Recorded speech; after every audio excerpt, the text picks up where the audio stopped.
Rick, whom I've known now for, I feel like it's been a couple years, I don't know, a year, 2 years, something like that, a while. And we've had a lot of different calls. He's had a few different roles, and he's been in the space now, and just really is a perfect person to have us chat with today about immersive virtual events. So we're going to do that. I'm going to open it up. Please, I want this to be about you all getting your questions answered. So I have a few starter questions I'm going to toss out to Ricky, and then we're going to open it up. So you can put questions in chat, or, feel free to just unmute. This is super casual and conversational. So we're going to do this for, I don't know, the first 45 minutes or so. Time always runs by. And then we've got then I've got a lot of other cool things we're going to demo today for the second half of our time. So without any further ado, Ricky, let's kick it off. Why don't you go ahead and give everybody your full introduction, and maybe briefly let everyone know kind of how you got started with immersive technology. Definitely, Lisa, always a pleasure speaking with you. And you guys are so lucky to have Lisa as a professor. I remember in college, I had a few film professors when I was still making movies and stuff that Lisa kind of reminds me of. And XR technology is one of those new cutting edge things that if you can be learning about it and kind of have someone like this, that's such an evangelist, that's so passionate about it, that's an amazing opportunity. The way I got into it, my first exposure to VR or AR outside of Snapchat filters and Instagram was one of my best friends from high school got a VR headset maybe 4 or 5 years ago. This is back when you still had to hook the Oculus Rift up into a PC, and you had to invest in this whole setup for it, and even get sensors in the living room so that it could actually track you really well. And it was totally new to me, and I ended up getting sucked into it for 4 hours and just had a great time playing all these games with it. And then a few years later, I got this opportunity to work at a company called TouchCast that was mostly focused on virtual events and kind of enterprise corporate use cases for these 3D worlds. And essentially what we did is we would build 3D worlds with the Unreal Engine, similar to most of the AAA kind of games that you'll see on a PS5 or an Xbox, and then just repurposed those virtual worlds for corporate events where a CEO could speak to all of his employees, or you could launch a new product. Or find ways to sell cars through that type of technology. So I did that for a few years, and now I'm fully in it with 2 VR headsets on my desk right now, and spending half my day in actual full-on immersed VR, exploring these new use cases and talking to brands about it. Love it, Ricky. You're at Engage VR. This is a true statement. Talk to us. So I took the students into Engage on Monday, and we did cross-device. So they experienced it in the headset and on mobile. I checked it out on mobile and on desktop. So they got the full meal deal with Engage. I think they loved it. But would you share with everyone kind of what your role is at Engage right now? Yeah, so I'm on the sales side. So my role is really developing business relationships and helping kind of formulate the terms of those agreements. So some of that is working with universities and figuring out hey, what's an ideal kind of license type and program for integrating this into a university. And then a lot of it's also focused on big banks, insurance companies, consulting firms, and working with them to figure out how do we really scale VR for a large business use case.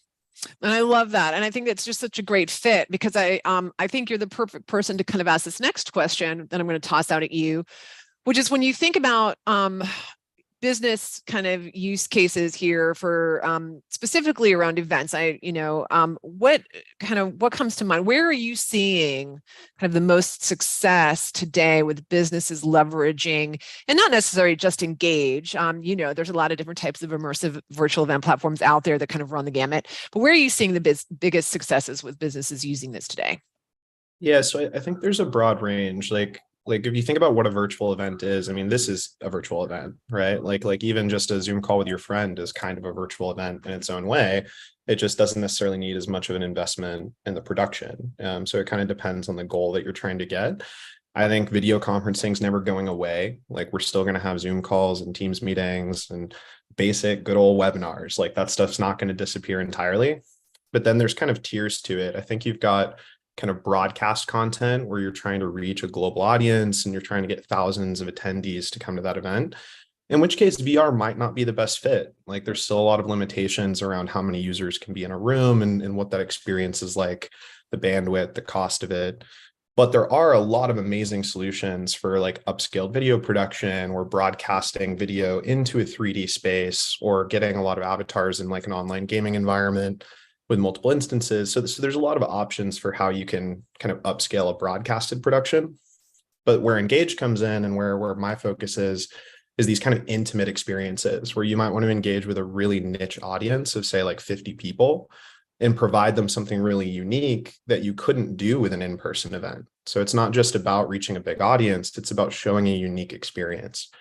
So one example of that is like insurance company trying to look new and innovative for young new talent like you guys.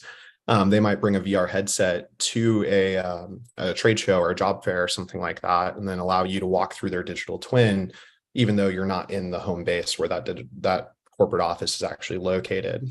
So being able to kind of show you that unique experience with the digital kind of tool set that they have available.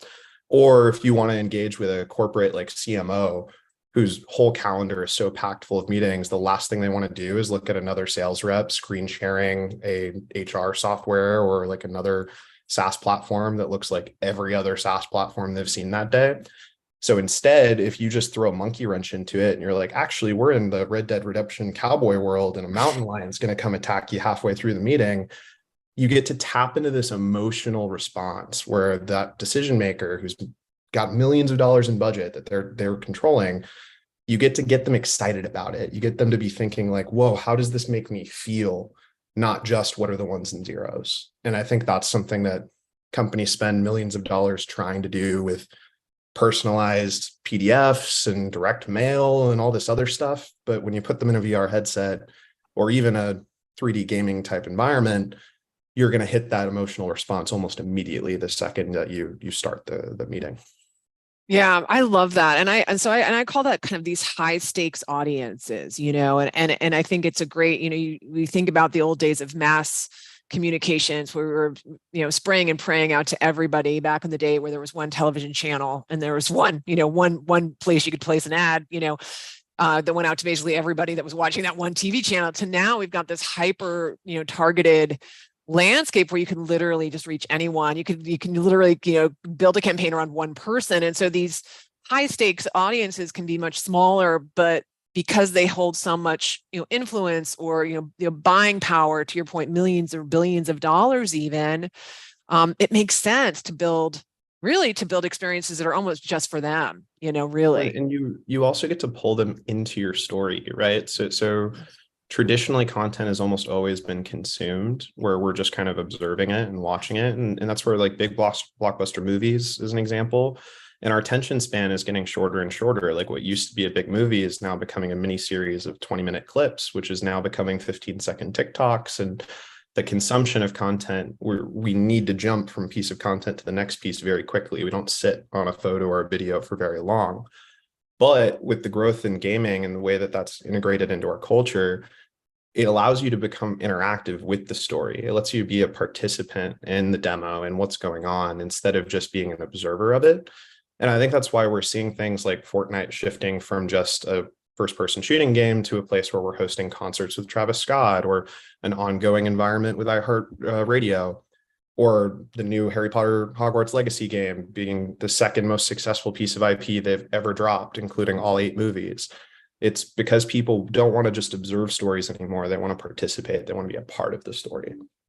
Yeah, I absolutely love that. And there, kind of this idea, one of the key tenets, I think, of innovative marketing is moving your person or comms from being passive to active. And that's exactly what this is all about. But even your CMO or your C-suite CEO, to your point, doesn't want it. None of us want to just sit there and like passively consume content any longer. It just isn't, especially if the content's dry and boring and business related. That makes it even worse. It's one thing if it's a blockbuster movie, and I can't even sit through a movie anymore, to your point of like, I don't even know. I can't even, if it's not a series, I'm not interested. Like that's literally where I'm at. Well, and if you think of some of these like AAA games, right? Like I got a PS5 a couple of years ago, and like the God of War game's my favorite. Like whenever I actually suck myself into a story-based game, that's my go-to. And I hadn't played a game in years, like, as far as like an actual story-based campaign game, until I picked up God of War. And I was like, whoa, this game is like pulling me through a story. There's all of these cutscenes where I'm not really doing a lot. I'm actually observing the story, or maybe I'm just pressing one button as those cutscenes happen.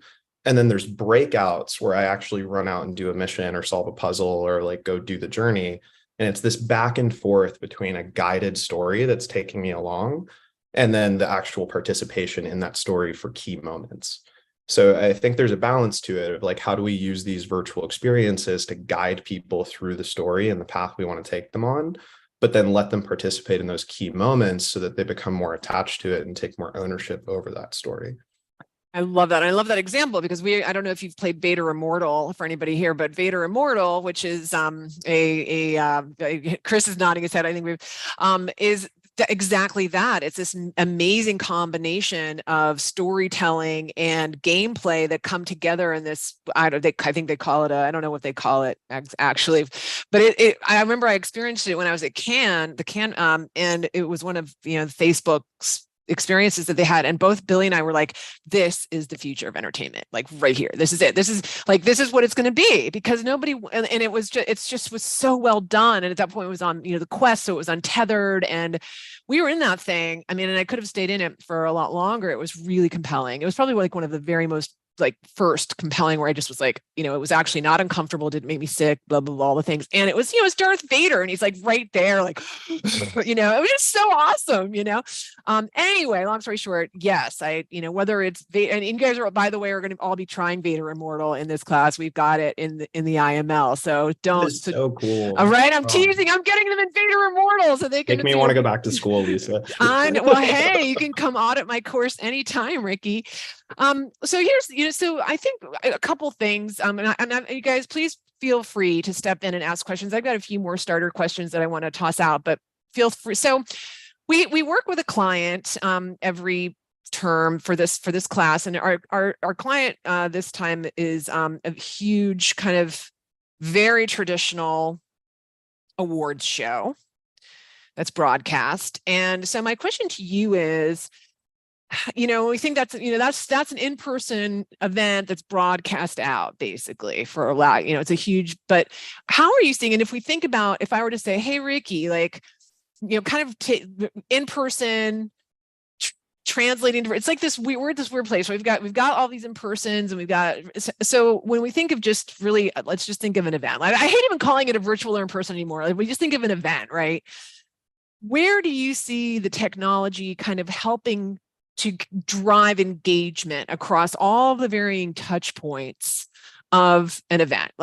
Where do you, what could it be on the show, whatever it is, kind of maybe talk the students through just some of the things to get them thinking. They're going to be building strategies for this client to figure out how to leverage immersive to solve some problems. And the key problem that we're trying to solve is building relevancy with this younger audience, Gen Z, who they're not sitting through 4-hour entertainment broadcasts, sit and watch their TV. That's not what they're doing. So talk to us a little bit about that. Yeah, I think it's an interesting dynamic, right? Because virtual events in general were kind of being experimented with a little bit, and then COVID hit, and you didn't have an option to do in-person physical events anymore. And so everybody went virtual. Nobody knew what to do, and they didn't want to lose their budget. So you had people that were over investing in virtual and just running these huge experiments. Some failed, some were really successful. But it was an amazing time for us to just run all these really overpriced experiments. And then a year later, we've kind of taken a breath. We've come back and we've been like, wait, we can go in person again, and we don't want to lose that. In fact, we really, really like that. And I've talked to a lot of VR folks that are fully invested in virtual that came back from South by Southwest, and it reminded them it's different. Like they're both valuable for different reasons. We like to connect with people in person, but we also like the benefits of what we can do in a virtual world and the convenience of being able to connect without geographic limitation. But when you run an in-person event with a virtual component, a hybrid event, if you will, it requires you to almost run two events. It's kind of like you're running two separate events that just need to overlap and have synergy. And so I think it depends a little bit on what you're trying to achieve. If you're just trying to broaden your reach and get more people to see it, then you could probably just broadcast it. And a video broadcast is probably good enough, and you don't really need to do too much on the virtual side besides just give people an option to see it and consume it. If you're really focused on the in-person, I think there's digital elements you can bring to that on-site location. There's holographic displays that are becoming really popular, so a speaker can call in remotely. There's a lot of clever things you can do with QR codes and with augmented reality to kind of gamify the in-person situation and kind of make things pop a little bit. But if your goal is to really find a new and clever way to engage the virtual audience, you could create additional content tracks that are exclusive to the virtual audience that might have a unique virtual production component to it to give a little bit more of a draw of like, hey, if you can't make it in person, here's some unique things that we're going to provide for the virtual audience.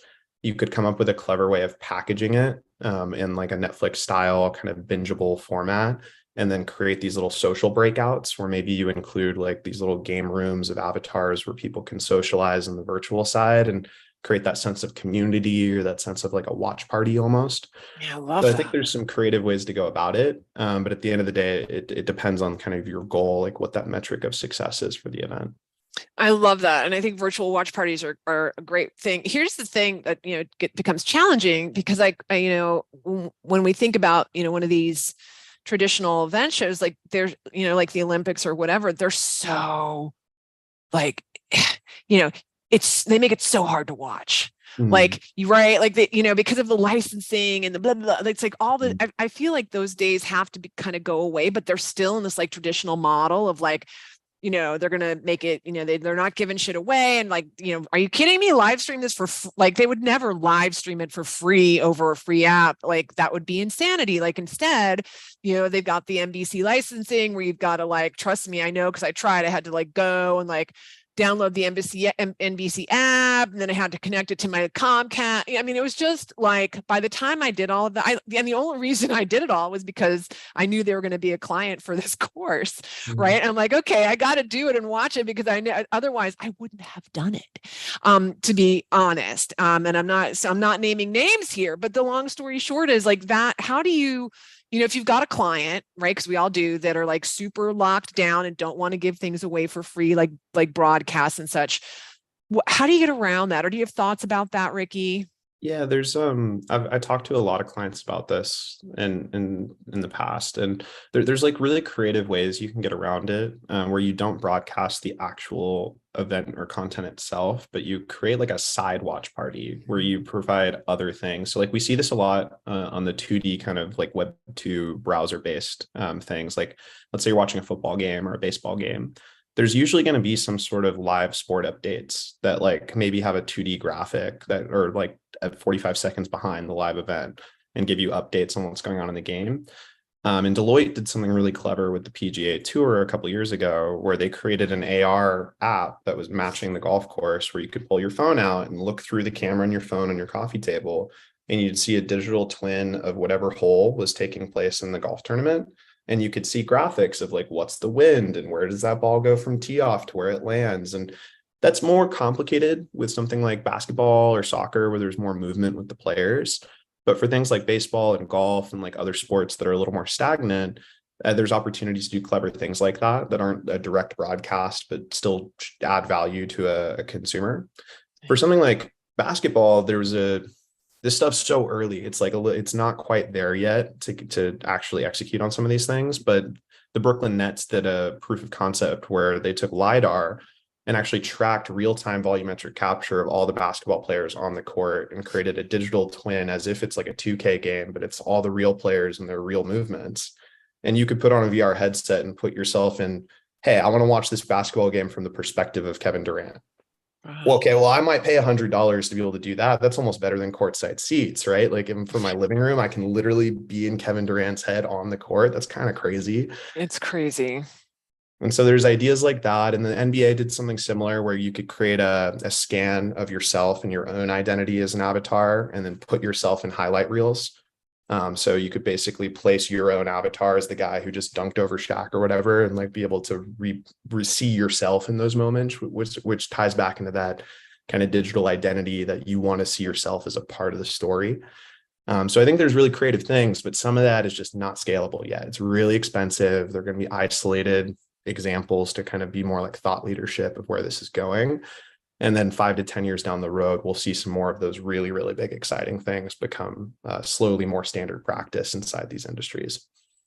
I love it. If I were to ask you, okay, Gen Z, like what are the platforms that just come to mind, Ricky, when I say Gen Z, like immersive platforms? Well, I actually on the Metarik podcast, I just had Nick Mitham on, and I know you're a big fan of the Metaverse reports. They're probably the most accurate and up to date market reports on a macro level of what's going on Yes, in they're space. amazing. Super interesting conversation with him, and one of the things that he highlighted was 99% of the 500 million monthly active users in the metaverse across all platforms are on a Web 2 user interface, and it's on some sort of browser-based experience. It's not VR headsets most of the time, and it's also not blockchain most of the time, Yeah. at least for now. And so what that tells me is WebXR is the big spot, and part of what skews that data is most users are on platforms like Roblox or Fortnite, where there's an existing infrastructure, where you already have the Mhm. tools to build and create experiences, and you already have people playing games in here on a day-to-day basis. Spatial is another big one, but then platforms like Engage or some of the other like more VR headset platforms, it's less about the monthly active users. It's more about like what is the tool set, like what kind of experience can you host, how do you up level that for a niche audience. So I would say that immediately Roblox and Fortnite are always going to be the top two, and then maybe Spatial is like a third place contender in there. Yeah, I love that. Exactly. And I think this idea, the key concept for maybe the students to understand, and I find so many really, mature comms, marketing pros don't understand is this idea of kind of foot traffic in the metaverse and how you have platforms that are kind of have no foot traffic. They're just little walled gardens where, businesses might be using this for a specific business purpose. And it's not really open to the public versus a Roblox where it's absolutely, there's like millions of people like wandering around to Nike Land or Vans World or whatever the heck it is. So when you are, and I think this is a key thing to think about, strategists, all of you listening, is do you need or want to have that foot traffic? Do you want to have your experience be, in a place where you're going to get a ton of just walk by traffic, or do you want it to be hyper, more private and walled off? And in that case, you're going to have the audience already, and you're going to have to send them there. And these are, this is just like a basic thing for any campaign strategist to really understand and grok before they get too married to any kind of platform. So, back to our example of our event, that's one of the questions that you'll need to think about. It's like, okay, are we, does our client have a pre-baked set of, 100,000 Gen Z act people that they're ready and they've got details to send, or are they looking for a place that's going to attract Gen Z, and it's a question, and this is where it's really there aren't any yet definite answers here. It's a complicated thing. It's not easy, but at least understanding that principle, kind of what Ricky just went over around, and like this is engage is a great, but engage is really an interesting example here, because to your point, businesses are using this in a way that isn't, open to the public per se, but Engage does have public spaces, like why we went into the conference center and went around. And so, and there are people there now too, which is really interesting because there are people around. And so maybe talk a little bit about that when we think about, maybe talk, actually, what might be great is to talk a little bit about how Engage is monetizing and differentiating between their kind of always on campus versus kind of how they're making money. Yeah, so Engage Link, I think, is an investment in the future. I think that we see a world in which both matter. Like you need to have publicly available spaces that are social, where people can interact with each other and creatives can build there and create really unique experiences.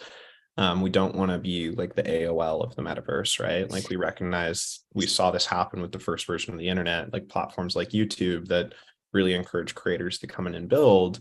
We're able to create the best content, which brings the most audience, right? So we want to balance that with the work we do in enterprise, and that's part of why we're invested in kind of getting that off the ground with Engage Link, our public facing world, and we monetize that through essentially selling space for brands, universities to host public environments there. But then on the other side, where we make most of our money and where we do most of our work, is more of these kind of private. It's like a platform, right? So like a brand can invest in having an account with Engage where they get access to all the functionality and features. And then they can host either private sessions or persistent ongoing kind of sessions, like a digital twin of their campus or something like that, where they can do ongoing work sessions and meetings, or host big events where they want to host publicly to their audience, but it's their own world, not like our Engage Link environment. And that's a very traditional kind of technology sale, right? It's like an annual license to the software to be able to leverage the platform and use it. But I do want to double click on something you were saying about the idea of walled garden versus public environment, because I think they're both valuable for different reasons. So if you want to kind of dabble in the metaverse and you want to kind of get something off the ground quickly, and you want to engage with an audience, Roblox and Fortnite already have those audiences. They already have those tools. You're not going to have to invest as much to get that off the ground and engage with a bunch of people. But if you want to create something that's really integrated into your brand, that's more exclusive, more unique, more customized, then you're going to want to build that on your own site or on some sort of platform that's a little bit more privatized. It's kind of like the difference of a store you're going to see in like a mall where there's all these stores and we're going to go to the mall to go check out all these different stores. But then there's going to be much more exclusive stores that aren't necessarily in your go-to strip mall. They're going to be reserved kind of on their own, out of the way, like a Louis Vuitton or a Supreme or something like that. And so I think the type of brand and what you're trying to get out of the experience is always going to drive where you build it and how you build it. Yeah, I love that. I couldn't agree more. I'm gonna ask Ricky one more question and then open it up. So please start posting your questions. So Ricky, we've got a lot of young strategists here who I think are dipping their toe into this immersive tech.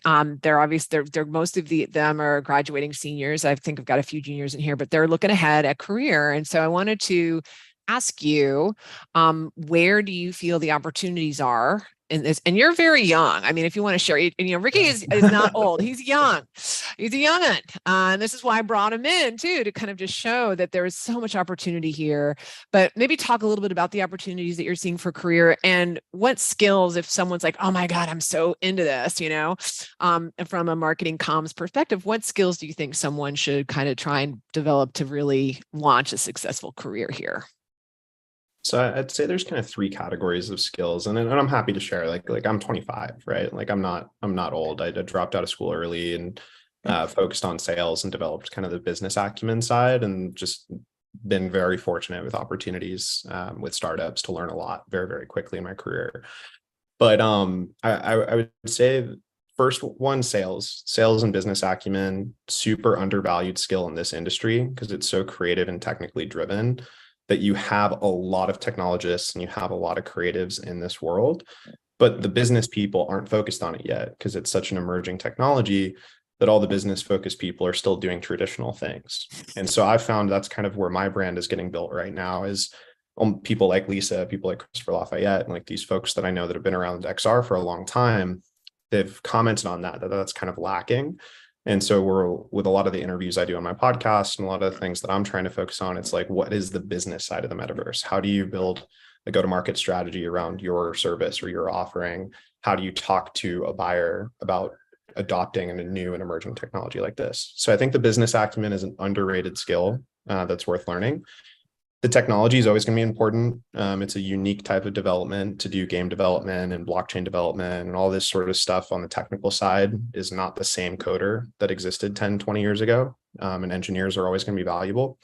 But this is a really timely question because I just got this Instagram reel in my feed yesterday of Mr. Wonderful talking about how 3 years ago, he would have said, anyone graduating college, you should be an engineer, engineer, engineer. That's where all the money's going to be. All the top performing people will be engineers.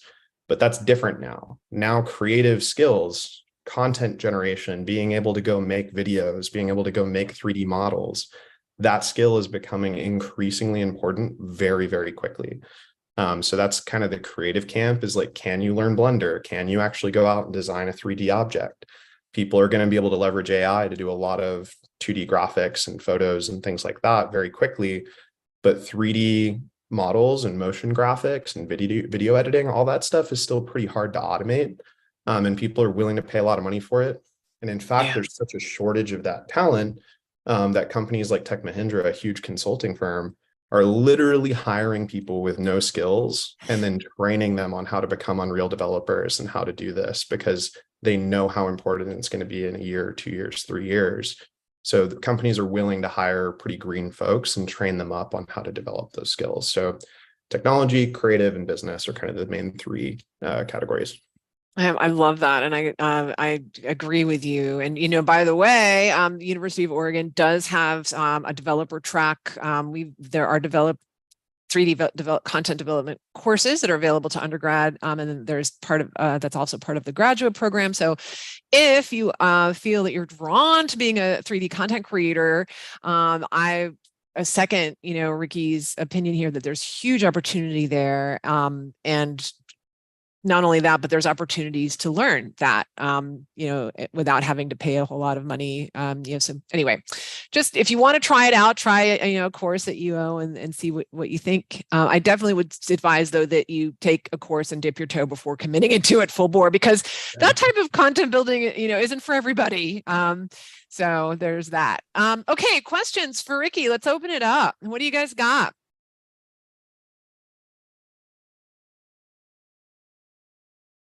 Just feel free to unmute. Yeah, I have a quick question. Awesome, Blake. So Ricky, when it comes to selling Engage to people and getting it into different businesses, I know that some sectors like tech, these things might go hand in hand. But when it comes to like some older sectors of business, how do you try to sell this platform to kind of older sectors of business? And like, what are some things you say to people that change their minds? Yeah, it's a really good question. So I've been surprised by this. I thought the same thing that you just said, that tech and IT would be like quicker to adopt, like a lot of the .com brands that are newer, that just kind of took off in the last 20 years. But they're actually slower to adopt this stuff. One, they have less use cases for it because they don't have a very visual product that they can replicate in a digital environment. So for them, they don't have as much of a need. Like the biggest thing they can do in AR and VR is more just collaborate and do presentations and things like that. They also are so content that they just disrupted everything, and they have so many efficiencies from like an e-commerce site that they already know the internet, and they're pretty confident in that. But the more traditional brands, like think about like big tractor companies or like industrial manufacturing plants, like the telecom AT&Ts and Verizons of the world, like all those legacy brands, they see this as an opportunity to kind of leapfrog back into a position of power where they can leverage all of this new technology to show they're actually cutting edge and they didn't lose everything to the Facebooks of the world. And then also more visual products, right? So like companies like car companies are the biggest adopters of 3D technology. And the reason for that is they couldn't take advantage of e-commerce. Their products are too big, too complicated. People have questions, so they have to sell cars through dealers for someone to go in person and go talk to someone and test drive it and go buy the car. But now with 3D car configurators, you can build your own car online and play around with literally every single feature you could imagine, have a video conference with it with a sales rep, ask them all your questions, and then be able to make a $100,000 purchase on a BMW online from home. Wow. And that's a brand new thing for these car companies. And for them, that's huge because not only is it efficient, but also they can get around the dealers and they can actually sell cars directly to consumers instead of having to lean on that additional layer of sending stock to a third-party partner to do all those sales. So cars are just one example, but I think that's the big way of going about that business presentation, is showing a legacy brand how this helps them drive efficiencies and leapfrog back into that position of power. I love that. Great question, Blake. Thank you for that. Awesome answer, Ricky. Who else? I have a question. Yeah, great, Catherine. Is it hard to sell or explain Engage to, say, like an older demographic of people? Like what struggles as tech savvy, or it's hard for them to understand? Yeah, so full VR, definitely. I think that VR and headset experiences, it's something that's really tough to explain to someone. You kind of need them to put a headset on and jump into an environment in order to learn it. And I think that's one of the biggest blockers to adoption of it. The big thing that's pushing an older audience to look into it now is mostly investors. So investors see the opportunity with the metaverse and kind of the next stage of 3D spatial communications. And so investors are knocking on the door of every CEO, every CMO, and saying, where's your metaverse strategy? The same way that they're asking, where's your AI strategy, to the more technical leads. And so they're kind of from the top down have to look into it. And you kind of have to start them off really simple. So you don't want to skip to a project. You don't want to skip straight to events or sales or training or anything specific. What I find works really well is like, let's just all get in here and play around. Like, let's just all get into a virtual space. Let's walk you through how to build an object, how to walk around, just the very basics of what it's like to be in that world. And then from there, it's almost the same thing every time. You get like a childlike giggle. You get somebody that's just so excited to experience this new and different thing that by the end of the first call, they're like, I have 30 ideas of what I can use this for. And you kind of let them tell you. For more of a consumer older audience, like my grandpa, for example, I don't think that VR headset experiences are quite ready for the consumer market like that yet. I think for them, something like a car configurator online or a browser-based experience that doesn't even need an avatar, but it's just more like clicking around a 3D space, I think that's more adoptable by an older audience. Yeah, I love that. And then that totally ties into one of the three factors that I'm always kind of talking about, harping about when we think about strategy is how, considering how tech savvy is your audience and understanding, to Ricky's point, what is going to be kind of the least amount of work or friction for that person to get what they need out of the tool.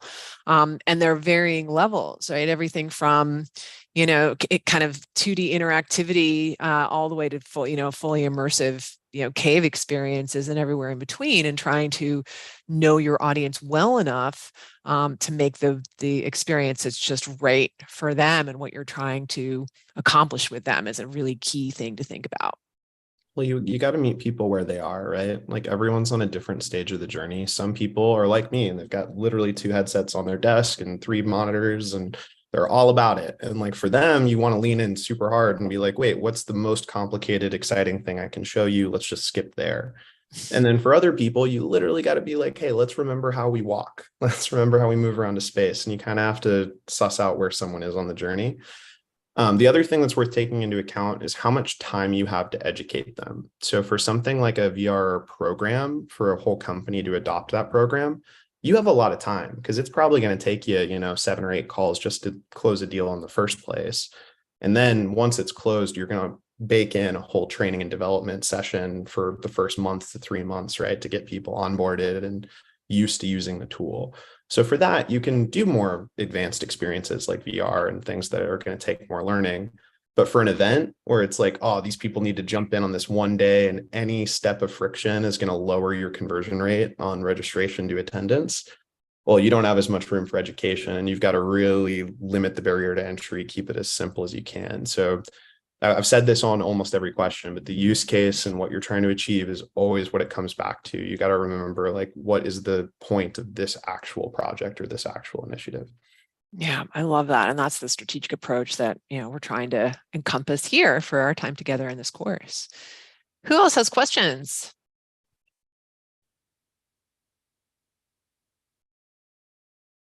Anyone? Well, I have one last question then, and then we are almost at time. We're at 40-ish minutes. So Ricky, final question for you. Future, I'm going to the future. Talk to me about kind of where you see the future with events. Like we don't have to even to say virtual or in person, but when we think about immersive and events, what do you see? Give us your future vision and predictions for this. Yeah, I mean, so again, I think it comes down to broadcast or interactive. I think we're going to have higher production, more immersive broadcast content, and more seamless integration of people that are in like a studio in one place versus someone from a different country or another location. Something we haven't even talked about yet because we're more focused on the like VR AR experience side is AI, like AI translations and being able to meet someone in a different language and understand what they're saying in real time. Like there's so many things that we're going to break barriers down for broadcast content. And I think that's huge. But the biggest thing is I think a 3D immersive internet is inevitable at this point. 3D file is essentially going to be the equivalent of what a JPEG was or a PDF was. people are so sick of death by PowerPoint. PowerPoint's going to become reserved for data and metrics and things that just are easier to present in a 2D format. And then everything else is going to slowly become more and more three-dimensional, more and more interactive. And I don't think it's unique to events. I think again, this is an event. A conversation with your friend is an event. I think the only thing that separates what we consider to be an event from something like this is just the level of production that we put into it, and kind of the goals that you're measuring. But everything becoming more three-dimensional, more engaging, more interactive, like that's inevitable at this point. I just see that as the future. I love that. And PowerPoint is going to become the Excel of today. That's what it's going to be, right? I hate Excel so much, but you got to have it, because you guys sometimes you just have to get into that data. I love that analogy. Well, it's quick and scrappy, right? Like if I want to just create a pitch deck internally for an idea that I thought about for 20 minutes, like being able to build a quick PowerPoint is the easiest way to get that idea across very quickly, very cheaply. So you're still going to need it. But when it comes to more interesting presentations, if you're pitching $100,000 contract or $1 million campaign, why in the world would you still use PowerPoint when all of these tools are making 3D or even video more accessible than they were before? Yeah, love it. Okay, Ricky. Well, thank you so much for your time. Everyone, big round of applause for Ricky.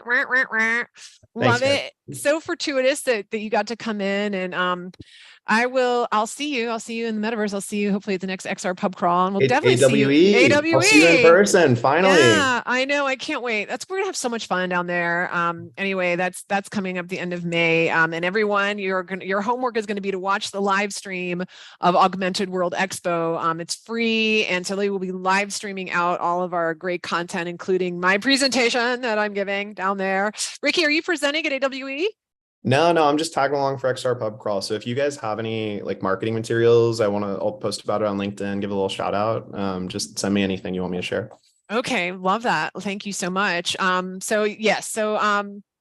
Great. Again, thank you. And I'll be in touch soon, and I'll see you later. And thank you again. This was super valuable for the students. Yeah, happy to be here. Appreciate the invite. Okay. See you guys. Bye, Ricky. Yay.